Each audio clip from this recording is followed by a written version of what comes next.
You do have guidance, but you've got to pay attention to the harmonics within your being in order to know harmony or discord.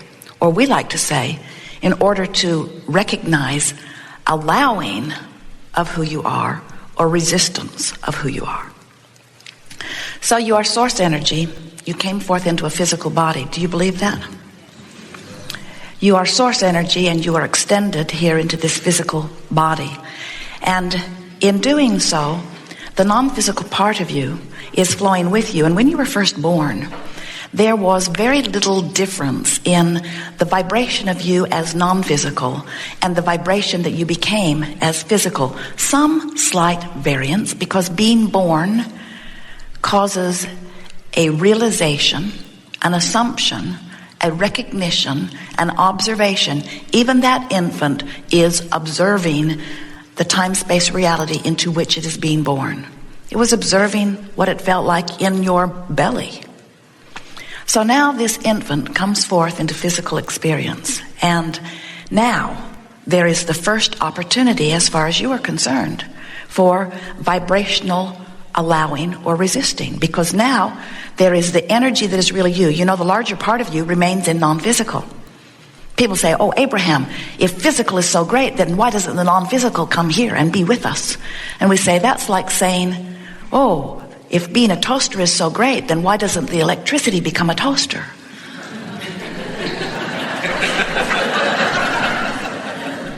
And we say, both parts help. Both parts help if you want toast. So the non-physical part of you remains in non-physical in the sense that the fullest part of you is not projected into this body. The fullest part of you is the vibrational culmination of all that you have been. It is the pure positive energy stream. It is the source of you. It is the God force of you. It is pure positive energy, meaning it is without resistance. So as you come forth into this physical body, now you have the opportunity of separating that vibration just a little bit. When you sleep, there's no separation. When you're mad, there is. When you're in love or in joy, there's no separation. When you meditate, there's no separation. When you're frustrated, there's a slight separation. When you are feeling despair, there's a bigger separation. So the way you feel and the severity of the badness or the goodness of the way you feel is your indication of your alignment or not. So these 2 points of you play off of one another, always to help you know how you're doing in relationship with how you really are doing.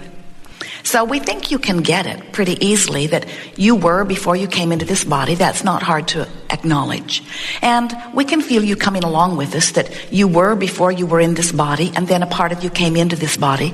We can feel that you can easily acknowledge that, and we can feel that you can tell that it makes sense that your emotions would give you an indication of how well this part of you is lining up with this part of you. And since this part of you is dominant, we promise you, when you get irritated about something, or when you are frantic about something, or when you are worried about something, the source that is you never comes there to join you. Never. The source part of you always remains in that place of knowing and of well-being and of love and of the furthest extension of that which you are. And it's up to you, if you want harmony, to go to where the vibration of you really is. It's your choice, of course. You can go and feel good, or you cannot go and feel bad, but it is your choice. That sounded a little parental, didn't it?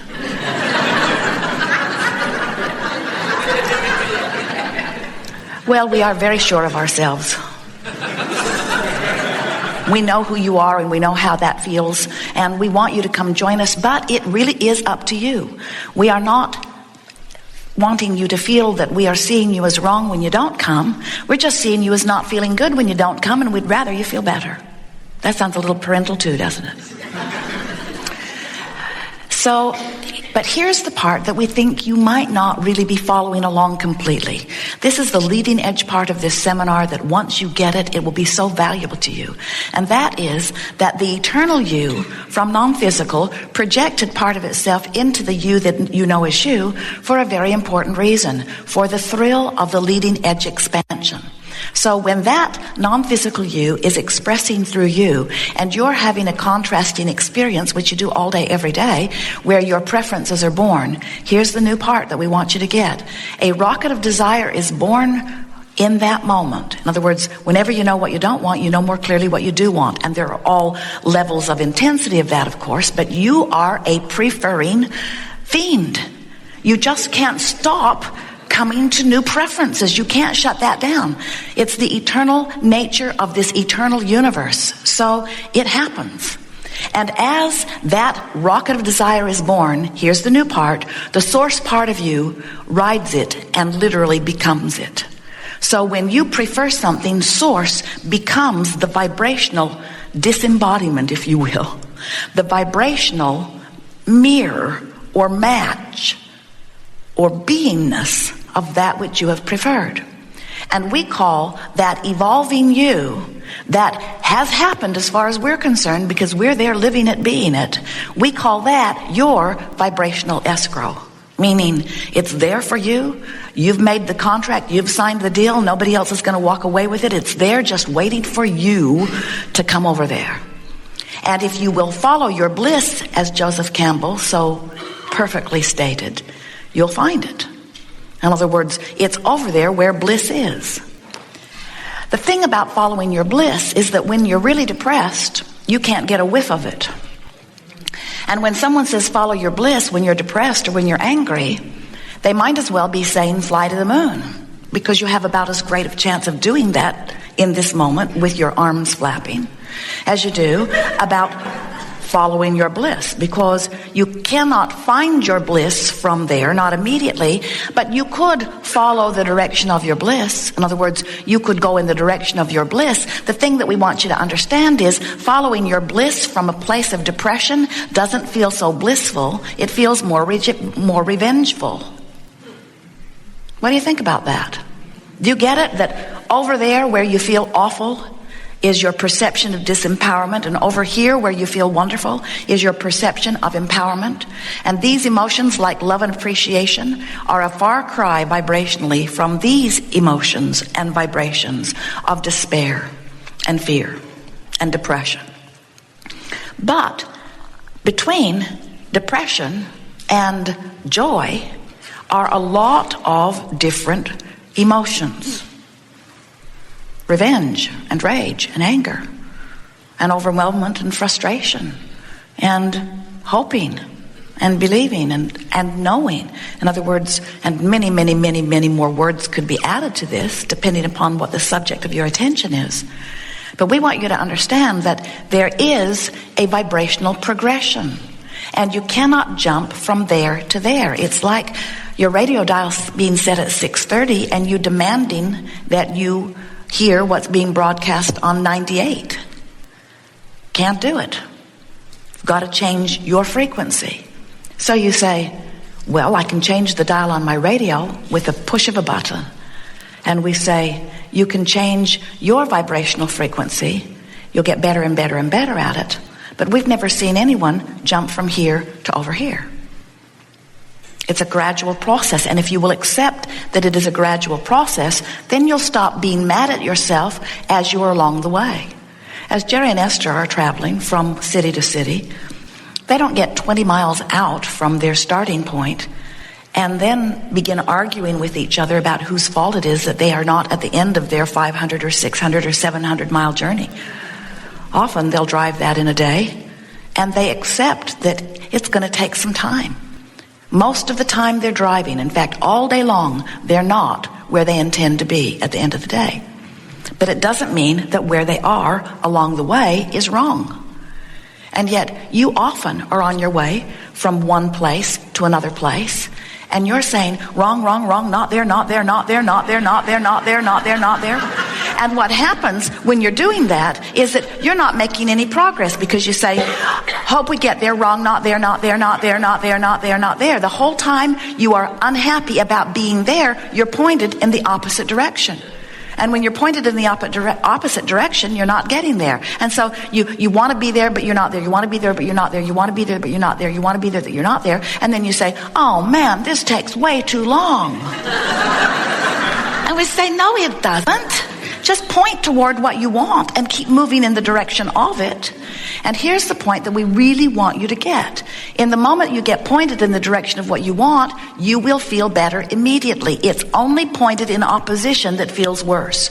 Pointed in the direction of what you want always feels better, even though you may be miles from being there. Pointed in the right direction always feels better. You know that, don't you? Have you ever been slow in traffic here?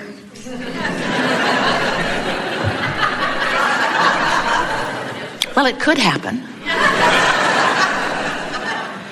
And it's not moving at all. It's not moving at all.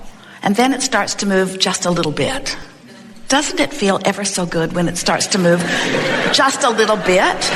Because there's hope.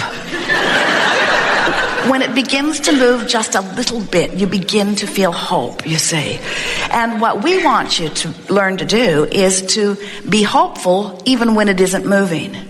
Not because we want you to think that your hope will make the traffic move, but because, get ready for this, you're not used to this, hope feels better. We'd rather you're stuck in traffic feeling hope or joy than stuck in traffic feeling anger. And you say, well, then get the traffic moving. And we say, this is not about the traffic moving. This isn't about getting you to where you think you want to be. This is about getting you to the place of feeling good wherever you are. Oh, Abraham, that's not the seminar I signed up for.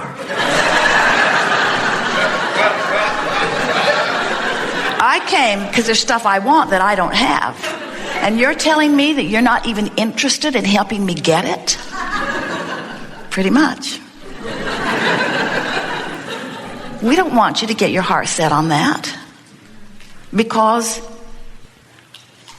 it won't be the end of what you want.